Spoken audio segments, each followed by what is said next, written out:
Hi, I'm William, And I'm Kat, and that makes this info on the go. answering questions you want to know. So, William, when I say pudding, what comes to mind? Chocolate, strawberry. You know those little pudding cups? Mm-hmm. Mm-hmm. Okay, that you get. It comes in like a little 4 pack. Some people like to refrigerate them. I don't really care. I'll eat them warm. It doesn't really matter. It tastes the same to me. But they're vanilla, chocolate, strawberry, snickerdoodle maybe sometimes, Pistachio. pumpkin spice. Mm. B- Butterscotch. Oh, have you ever taken like the little butterscotch one and mixed it with the chocolate one? Mm-mm. Oh, yeah, you're missing out. I'm telling you, man, you're missing out. Put a little whipped cream on it. Uh-oh, that sounds dangerous. It's so good. It's the reason why I'm 30 pounds overweight, probably, maybe. I don't know. Is that your midnight snack? No, actually, you want to know what my midnight snack is? Hmm. And I'm probably gonna have to edit this out. I don't know. It is yogurt, two big spoonfuls of yogurt, 2 tablespoons of yogurt, heaping tablespoons of yogurt, um, 1 tablespoon of peanut butter, and I don't know. I just drizzle honey over it until it looks right. Put a little granola on it, maybe some chocolate chips every once in a while, maybe not all the time.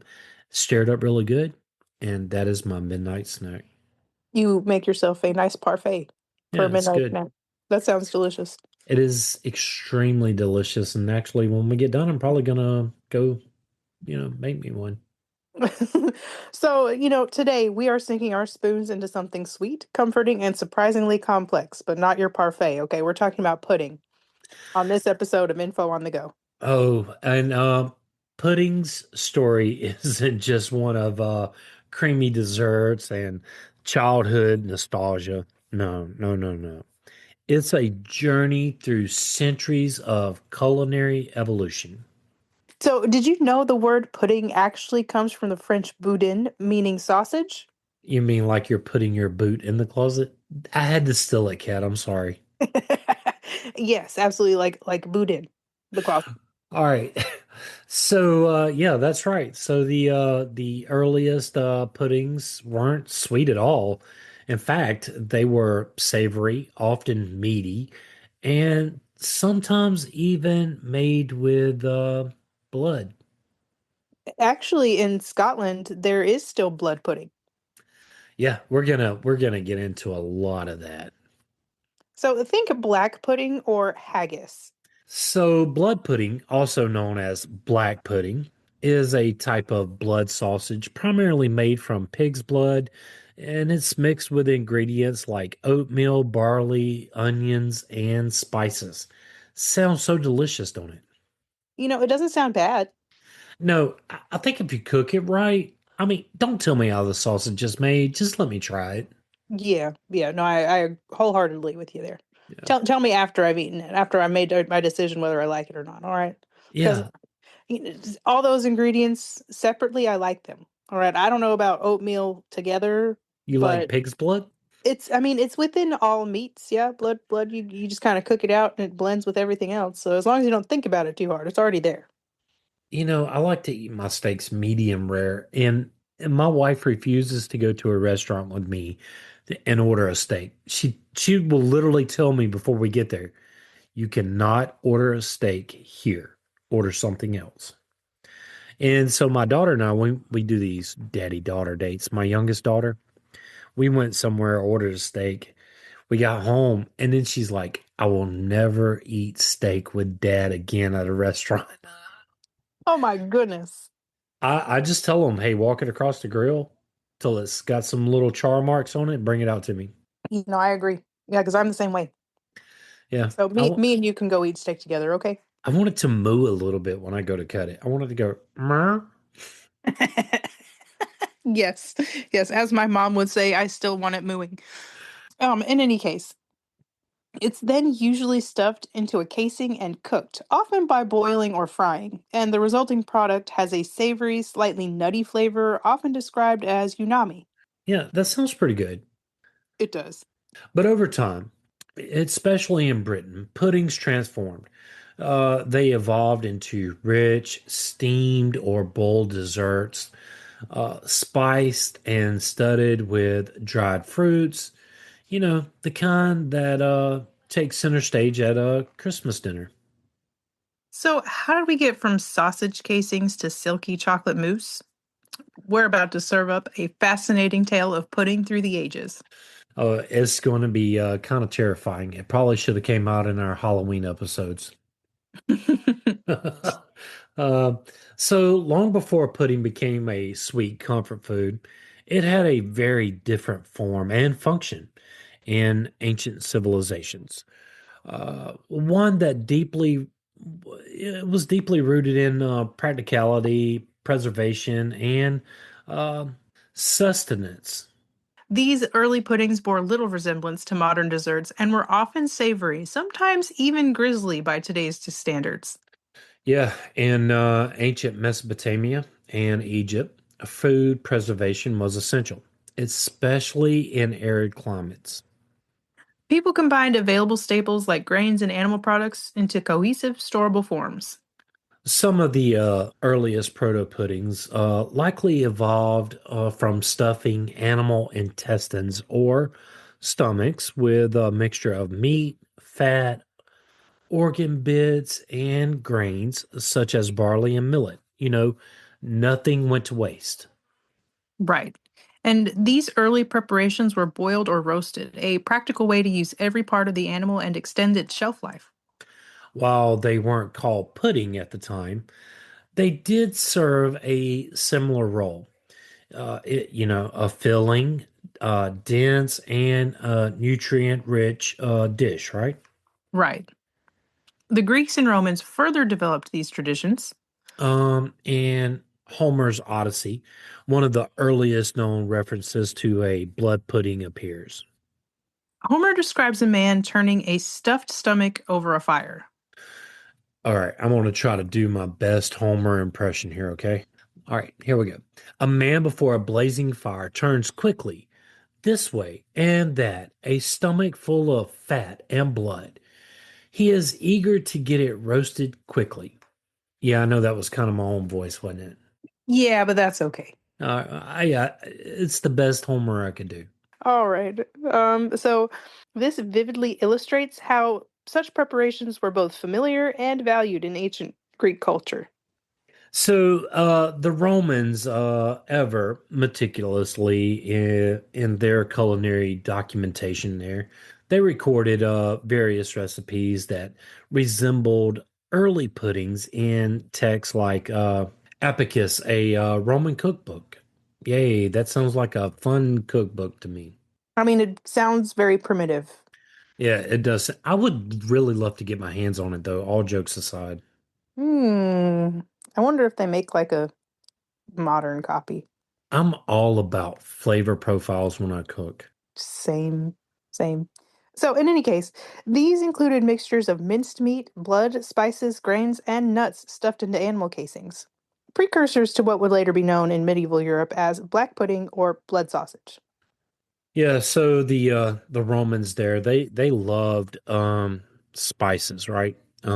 Savory stuffed dishes with hints of evolving complexity and cultural significance of these ancient puddings. Sound like my kind of people. Right? And across these ancient cultures, early puddings weren't just food. They were a means of survival, a culinary innovation, and at times a symbol of festivity or ritual.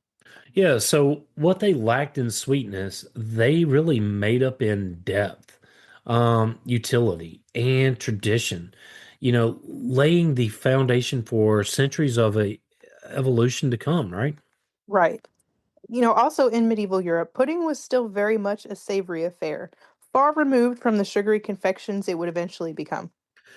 So during this period, the word pudding referred to a method of preparation rather than a certain type of dish. It was all about encasing and boiling, a continuation of ancient techniques, but with increasingly elaborate and regionally distinct ingredients. But At its core, the medieval pudding was a practical way to make use of every part of the animal, especially during feast or in times of scarcity. So think about that. They're finding ways to preserve every part of the animal, and they're anticipating times of scarcity. I mean, Yeah. but that was the time back then. There was not really a whole lot of other means to preserve food back then. No, because there was no refrigerators, you There was know. certainly no deep freezers, okay? Yeah, no deep freezers. And so how do you preserve it? You know, there's only so much smoked jerky you can eat. For sure. And Yeah. common ingredients included minced meat, suet, which is animal fat, oats or barley, spices, and in many cases, animal blood. So what is suet? You might ask. Well, we had the same question. We really did. We were like, what is this? Kat kind of alluded to it, animal fat, but it's the hard white fat of the kidneys and loins of cattle, sheep, and other animals. And it's used to make foods, including puddings, pastry, and mincemeat. And these mixtures were tightly packed into cleaned animal intestines, stomachs, or even cloth bags, and then boiled for hours. This method, it created a dense, filling meal that could be preserved for days, crucial in an era without refrigeration. I Right. mean, you stuff this thing, you boil it, it lasts for days. Like you don't have to worry about trying to eat it before it, I don't know, goes rancid in like a day or two. Right. And one of the best known examples is black pudding, which combines pig's blood, oats, and fat. So this was a staple in many households, especially in the British Isles there, where local variations, well, they still exist today. We want to call out our British friends over there in the British Isles because we do have some listeners there. So thank you. Cheers. Cheers. I, I think so. Are I are hope we so. are we cheering to black pudding or are we just cheering to like cider? How about Hmm. both? Might as well be both. Okay, let's do Both, both. both is good. Okay. Another close relative from the time is haggis, which is a traditional Scottish dish believed to have medieval origins, in which sheep's heart, liver, and lungs are minced with onions, oatmeal, and spices, then cooked in a sheep's stomach. So puddings also had a role in festive ceremonial life too, right, Kat? Exactly. On feast days or during harvest celebrations, cooks might incorporate dried fruits, honey, or exotic spices like cinnamon and cloves into their puddings. Wait. We hadn't talked about exotic spices yet, because everything in that time was traded Yeah, absolutely. overseas. You didn't go down to your little supermarket and pick it up off the shelf, right? You had to wait for it to come in, and hopefully it Yeah. was still good by the time it Like got there. clove. What are some of the we talked about it somewhere else though? Mm-hmm. We have. Yeah. Anyway, we'll kind of get into it later somewhere down in another episode. But yeah, you couldn't go to Walmart back then for sure, Mm, or no. Kroger. Nope. Nope. You might have a decent farmer's market though. What about a Food Depot? They they might have Sadly no. been they might have been around back then. They just might have not have been as big as they are now. Oh goodness. Ingredients that were expensive and often imported via trade routes from the East. Yeah, so these additions hinted at the future evolution of sweet puddings. So interestingly, the boiling method used for puddings was one of the few cooking techniques available at the time to the lower classes. And as ovens, they really were very rare or extremely expensive and out of reach of the common people back then. Right.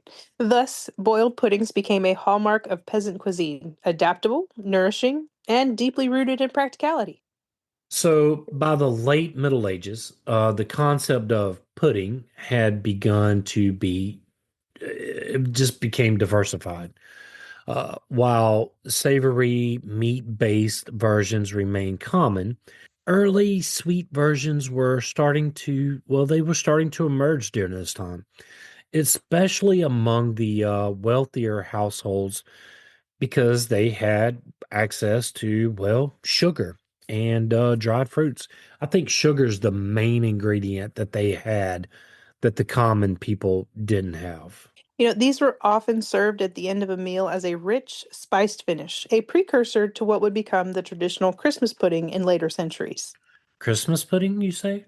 Oh, bring us some figgy pudding. Oh, bring us some figgy pudding. In any I, case, yes, Christmas puddings. I don't remember the rest of that. That's the only line I know is bring us some figgy pudding. In this way, medieval puddings, they started to straddle the line between sustenance and celebration, reflecting both the hardships and ingenuity of life in the Middle Ages.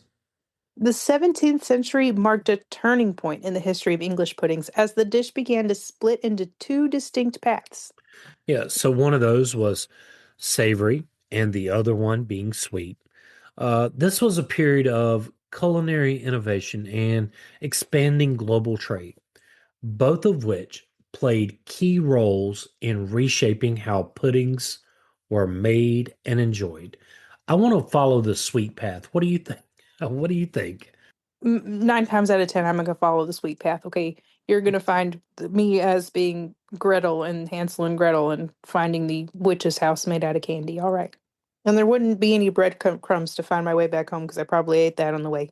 I definitely ate the breadcrumbs on the way. Because there, well, see, it would be a whole loaf of bread, and But mm, I love bread. I mean, I love to bake my own bread. I make flatbreads. I make all kind of breads. It's yes, just yeah, my thing. right. There, would not go to waste. I'm just gonna have to learn how to navigate properly without breadcrumbs. In any case. On one hand, traditional savory puddings continue to hold a strong place at the British table. Meat-based puddings, they were still incorporating suet, offal, grains, and spices because these remained a common staple, especially among the working class. They were practical, filling, and could be cooked in a single pot, making them well suited to the limited kitchen facilities of the time. So dishes like steak and kidney pudding or suet puddings wrapped in cloth and boiled became more formalized, transitioning from rustic peasant fare into recognized recipes. But the real transformation came with the rise of sweet puddings, and a direct result of two key developments. Let's get into those. So the first was the increased availability of refined sugar and the growing use of wheat flour in everyday cooking. Sugar, once a rare and costly luxury, was becoming more accessible thanks to colonial trade and particularly with the West Indies. With it came a shift in taste preferences, especially among the upper and emerging middle classes, who were eager to display their wealth and refinement through, well, elaborate dishes that contained sugar. Mhm. And sweet puddings began to take on more familiar forms, combinations of flour, breadcrumbs, eggs, milk, nuts, and dried fruits, and sugar, all bound together with suet or butter. That actually sounds really good. I think to equate suet, aside from it being the fat of the kidneys, and everything else, w- Don't tell me how the sausage is made. I mean, I'm telling you, it sounds good. I mean, I would try it. we could just say Crisco. Okay, all right. Sounds good to me. So these were often boiled or steamed in a cloth, producing dense, moist results that could these could be stored for days, sometimes even weeks. Spices like nutmeg, cinnamon, and cloves, along with dried fruits such as currants, raisins, and prunes, added rich flavor and exotic flair. So those are those exotic spices we were talking about earlier. Right. Anyway, so these ingredients they were imported from across the expanding British Empire, and it symbolized both indulgence and sophistication. One notable innovation during this time was the plum pudding, which didn't actually contain plums as we think of them today, but rather used the word plum as a general term for raisins and other dried fruits. All right, so this dish would eventually evolve into the iconic Christmas pudding, but in the 17th century, it was still taking shape, a blend of old world preservation techniques and, well, new world ingredients. The dual identity of pudding, both savory and sweet, became well established in this century. Yeah, so cookbooks of the time began to list all kind of recipes for puddings, right? Mhm. They were reflecting a society in culinary transition. These books showed puddings being served both as a hearty main courses and as luxury desserts, depending on their ingredients and context. In essence, the 17th century laid the groundwork for modern British pudding culture, which was a blend of practicality, Renaissance experimentation, global influence, and it started to kind of set the stage for the fully sweet, celebratory puddings that would soon dominate the British holiday tables. And Kat, before we get into the 18th century, I say we take a short break. Sounds good to me. Now that we're back, we're going to dive into the 18th century British cuisine, which was undergoing a transformation that reflected broader social and cultural shifts, and pudding was at the heart of it. While sorbet meat-based pudding still appeared in some regional and working class diets, their prominence began to kind of wane, right? Particularly in the urban and upper. Stay with us. We'll be right back. Hey, Kat, Old Glory, they've been operating since 1969, and they have over 300,000 items to choose from. Wow. So we're talking like music, or what are we talking about? We're talking about music, sports, and pop culture gear. And we're not just talking about modern day stuff either. We're talking about bands like the Beatles, Metallica. They have hoodies, tees, gifts, and so much more. Wow. Do they also do those old nostalgia TV shows? Not just the TV shows, but the movies as well. And if you know that sports fan, they got you covered there too. That's exciting. Do we have an exclusive code? Absolutely, we do. It's called InfoGo. So check it out at oldglory.com. Use our code to get an exclusive 15% off. Don't forget, that's InfoGo, oldglory.com, or just click the link in the show notes. Hey, William, do you get too hot at night? Are you kidding? We live in Georgia. Oh, right. Okay, me too. But I found site cozyearth.com where they make bamboo bedding. It's cooling, breathable, and buttery soft. Tell me more. Well, they have a 100-night free trial and a 10-year warranty. And there's also free shipping on orders $50 and above. Tell me you got an exclusive offer for our listeners. Absolutely. There's 41% off site-wide with our code INFOGO. And remember, that's cozyearth.com. Yeah, so make sure you use our code InfoGo at checkout to get that 41% off class households. So I know you had to look up the lyrics to Bring Us Some Figgy Pudding, right? Yes. All right, what are they? So bring us some figgy. Well, first of all, the song's "We Wish You a Merry Christmas," which we should have known that. But any case, the only thing that came to mind was figgy pudding. Um, so bring us some figgy pudding. So bring us some figgy pudding. Bring us some figgy pudding and bring it right here. So if you want to hear the rest of this song, become a Patreon. You can find the link in the show notes, and Kat will finish this song for you. You set me up. Yes, but properly. I'll actually look up the lyrics and not try to do it by memory. I'll even hum for you. How about that?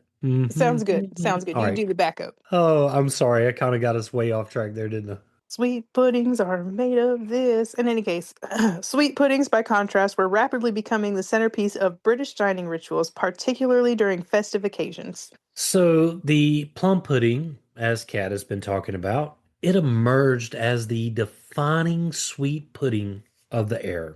Recipes for plum pudding typically combine breadcrumbs, suet, flour, eggs, sugar, spices, and a mix of dried fruits, often moistened with ale, brandy, or other spirits. Now, see, you put the brandy in there or any kind of other spirits. I'm down for that. For sure. That really sounds good. Hmm. Let me try it. Yeah, Is I'm good. is that medieval century version of Jello shots? I No. mean, what is Jello? What is gelatin? Oh, yeah, we'll do one on gelatin. It's messed up. That's a whole nother episode. We're gonna jump over that question.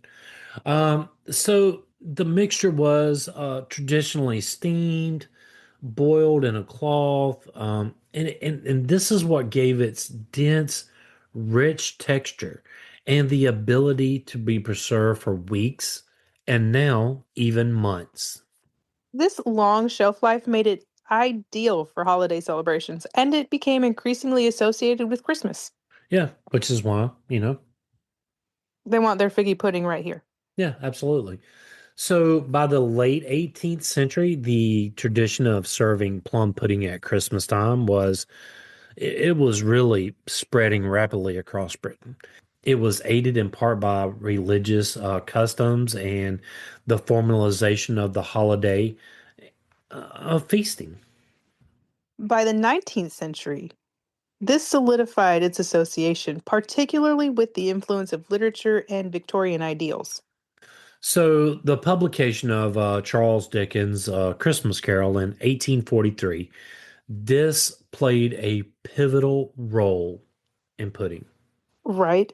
And in the novella's famous Christmas dinner scene, the Cratchit family's humble yet joyful celebration culminates in an unveiling of a steaming, flaming plum pudding described with warmth, reverence, and even suspense. I don't know if you've ever seen that, but that pudding that it looks good. It does. Yeah, it does. Even in the book, it's described as being it's mouth-watering. I want some figgy pudding. So Dickens' depiction resonated deeply with Victorian readers, helping to embed plum pudding firmly into the cultural imagination as the Christmas dessert that everybody should have, right? Right. This period also saw the rise of pudding basins and purpose made molds, reflecting technological advances in kitchenware and the increasing standardization of recipes. Yeah, so puddings were no longer simply boiled in cloth. They could now be baked or steamed in ceramic or metal molds, giving them a more refined appearance and consistent texture.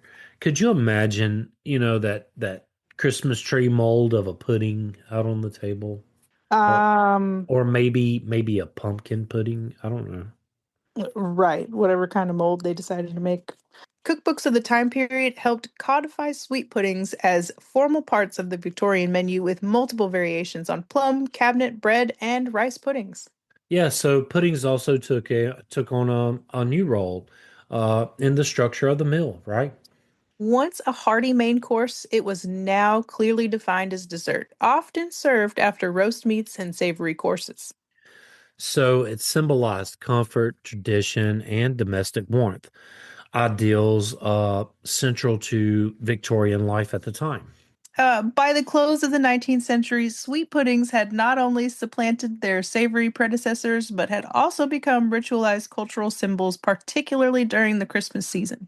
So, what began as a humble boiled mixture of grains and meats had now become a beloved symbol of family, festivity, and national identity, wrapped in a cloth, steamed to perfection, and often set ablaze in brandy, bearing centuries of history and even spoonfuls. As the British Empire expanded during the 18th and 19th centuries, it carried with it not only its language, legal systems, and governance structures, but also its culinary traditions, and few dishes traveled as widely or adapted as readily as pudding. British influence played a major role in popularizing and exporting various pudding recipes across the globe. especially those evolving steaming and boiling techniques, dense batters, and the use of dried fruits, suet, and breadcrumbs. One of the most enduring contributions was the steamed pudding, a staple of British home cooking.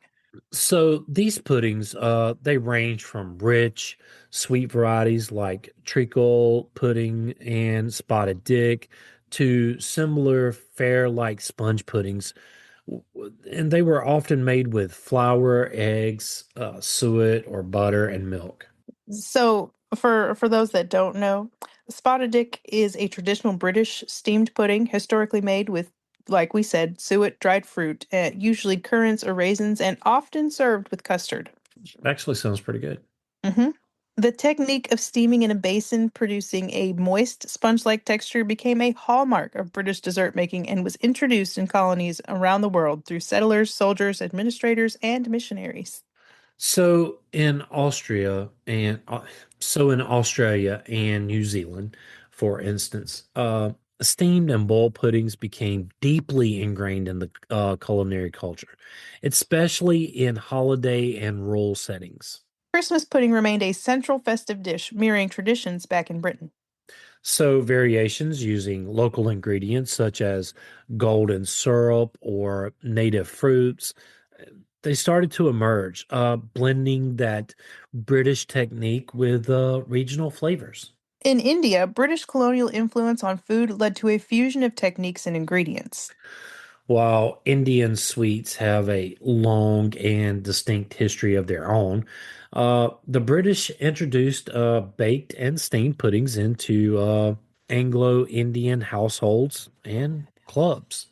Dishes like bread and butter pudding, custards, and steamed puddings made from local milk and eggs found their way onto colonial dining tables, often prepared by Indian cooks for British officers and families. So, in the Caribbeans, where sugar plantations were at the heart of the colonial economics, right? Mhm. Uh, the British sweet tooth, well, it kind of found its ample resources. Local adaptations of puddings emerged using indigenous ingredients like rum, tropical fruits, and spices. Ooh, Yeah, you got me so there with the rum. I'm not a rum person. Oh, I'm a rum person. Why is the Well, rum always gone? we're talking about the Caribbean, so you got all kind of different kind of rums there. hmm hmm Anyway, so for example, Caribbean black cake is often considered a type of pudding.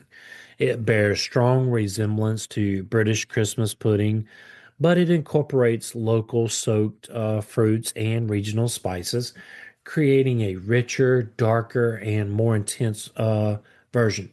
I've actually had Caribbean black cake, and it's really good. Sounds delicious. I've never been, but it sounds delicious. In Canada, especially in provinces with strong British ties like Newfoundland and Nova Scotia, boiled puddings like figgy duff and blueberry grunt evolved from British steamed puddings, incorporating local berries and sweeteners. These dishes remain part of traditional celebrations to this day. So, British puddings also influenced colonial baking traditions in South Africa, where desserts such as mulva pudding, which sweet, sticky sponge made with apricot jam and served with some kind of cream sauce, are thought to have evolved from British steamed puddings, which were adapted with Dutch and local ingredients. Through these colonial channels, the concept of pudding came to mean many different things in different parts of the world.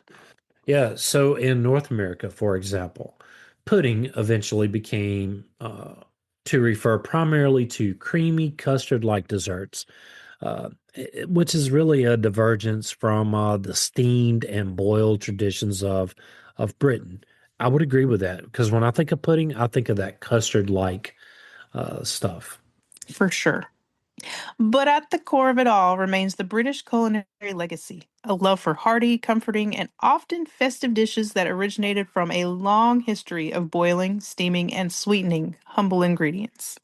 The British Empire, for all of its complexities and consequences, it served as a vehicle through which the idea of pudding, both as a food and a cultural artifact, it took root far beyond the British Isles, leaving behind a rich and very global legacy of, well, pudding. And for the British conquest, I want to thank you for pudding. I agree. It's funny because it's true. Yeah, I mean, if the British hadn't, like came over here, we probably would have never had pudding. So for that, I want to say thank you. Thank you. In the United States, pudding evolved along a distinct path, shaped by regional ingredients, cultural blending, and culinary innovation. While British colonists initially brought over their traditions of steamed and boiled puddings, well, American cooks, they quickly adapted these recipes to fit, well, the New World's agricultural, you know, with all of its influences. Everything that you couldn't do in the British Isles, you could do here in America, and they started to put their own spin on things, As ones do. as Americans do anyway. That's true. That's true. Much to the homeland's displeasure. Yeah, there you go. In any case, over time, pudding in the US came to represent a broader category of dishes, often baked or custard based, quite different from the British steamed varieties. One of the most enduring American pudding traditions is corn pudding. And this is a dish with deep roots in the American South and Appalachian regions. And corn pudding is actually it's pretty good. Is that like creamed corn? What is corn pudding? Corn pudding is you've I know you've had it. What do they call it? Dressing a lot of times Like at thanks. stuffing? No, it's more like dressing at like Thanksgiving. You'll see that Thanksgiving a lot. It's that Mm. bready corn The usually comes in. stuffing. No, stuffing's something totally different. This is going to be called dressing. Well, I guess some people might call it stuffing. I don't know, but it's called dressing. It's gross. What? I'm not a dressing or stuffing person. I know I'm like as un-American as it gets. I'm sorry.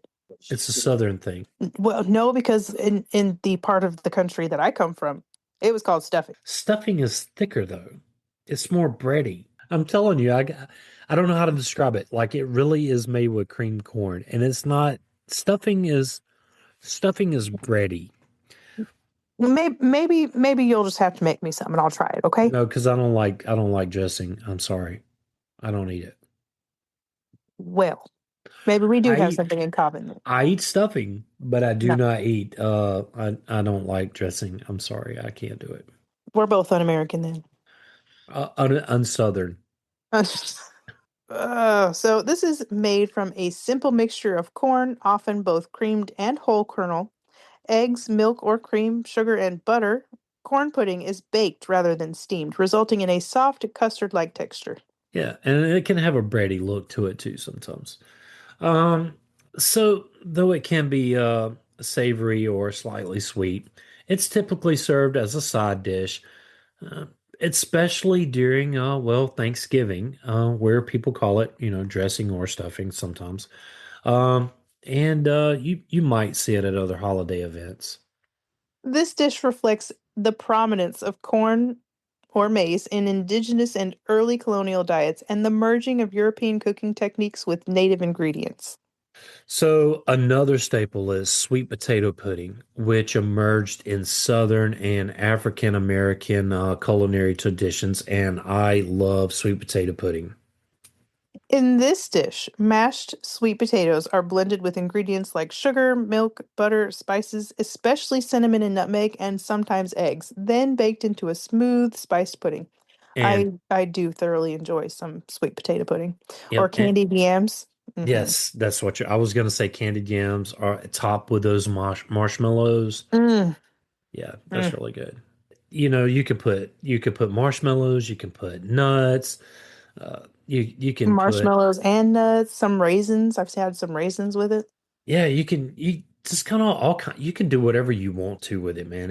It's good no matter what you do with it. but drain the can of yams. Sweet potato pudding traces its heritage to both African and European culinary traditions, with enslaved Africans adapting Old World recipes using the root vegetables and sweeteners available in the American South. Elsewhere in the U.S., other forms of pudding they started to be developed and gain popularity. Bread pudding, a dish with European roots, became a beloved dessert across many regions.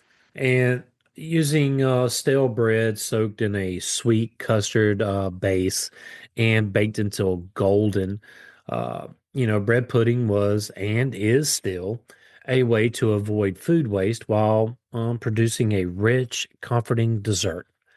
Bread pudding is, I've never had it. I've had something similar. My mom tried to make one. It wasn't bad. It was good. Okay, But wow. she made it like a basically with pancake mix and then pouring sweet cream over the top or something. Which I mean it wasn't bad. It tasted really good. Variations abound, often featuring bourbon, pecans, chocolate chips, or fruit. Okay, I can go with that. Perhaps most defining for American audiences is the shift in the meaning of pudding itself. By the 20th century, the word pudding in American usage had come to primarily refer to creamy, milk based desserts like chocolate, vanilla, or butterscotch pudding, often thickened with cornstarch or eggs. Yeah, so commercial products such as Jello pudding, which was introduced somewhere in the 1900s, it really started to popularize these styles of pudding and kind of helped cement the lunchbox and household staples that we know today. Right. And this American style pudding is typically smooth, spoonable, and served chilled, a major departure from the steamed and dense puddings of Britain. Or you can just take it off the shelf like William does, pop the top and put a spoon to it. It's still good. Doesn't have to be cold. So, in summary, American pudding traditions evolved independently, shaped by regional crops, cultural exchange, and practicality. From hearty, baked vegetable based dishes like corn and sweet potato pudding to creamy desserts found in every supermarket aisle. American puddings reflect the country's diverse history and its talent for transforming simple ingredients into a deeply comforting dish. Well, I got something for our listeners here. All right. What kind of pudding do you like? You Yeah, know, what's your favorite kind of pudding? put it on the Facebook page there, or hit us up on the email. You can find the link in the show notes. You can send us a text. We're just curious. Oh, if you would like to support this podcast, tell a friend and help get the word out. If you would like to help us keep the show going, you can do so at Patreon. You can find the link in the show notes. William and I want to thank you for listening. Yes, thank you so much. Join the Facebook group at Info on the Go Share with us your show ideas. or ask us a question. Subscribe and follow us wherever you get your podcast. Send us a text using the link in the show notes or leave a review. It really does help others find us, or you can email us at, infoonthegopodcast@gmail.com. and yes, that is all one word. Till next time. Stay curious.